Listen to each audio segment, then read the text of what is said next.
మనిషి యొక్క మోక్ష మార్గానికి అడ్డు వచ్చే 6 శత్రువులను జయించే మార్గం ఒకే ఒక్కటి, భగవద్గీత.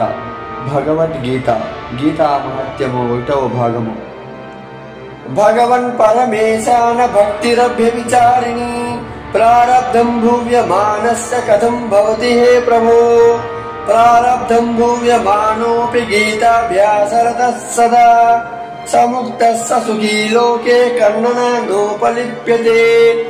మహాపాపాది పాపాని గీతా ధ్యానం కరోతి చేత్ క్వచిత్ స్పర్శన్న కుర్వంతి నలినీదలమంబసా. గీతాయా పుస్తకం యత్ర యత్ర పాఠః ప్రవర్తతే తత్ర సర్వాణి తీర్థాని ప్రయాగాదిని తత్ర వై. సర్వే దేవాచ ఋషియో యోగినః పన్నగాచ్చయే గోపాలా గోపికా వాపి నారదోద్దవపాసదైః.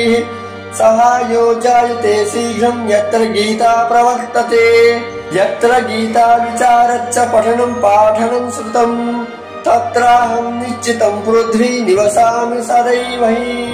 గీతాశ్రయోహం తిష్టామి గీతా మే చోత్తమం గృహం. గీతా జ్ఞానముపాశ్రిత్య త్రిలోకాన్ పాల్యయమహో. గీతా మే పరమా విద్యా బ్రహ్మ రూపాణ సంశయః. అర్ధమాత్రాక్షర నిత్యా స్వనిర్లయ పరాత్మికా.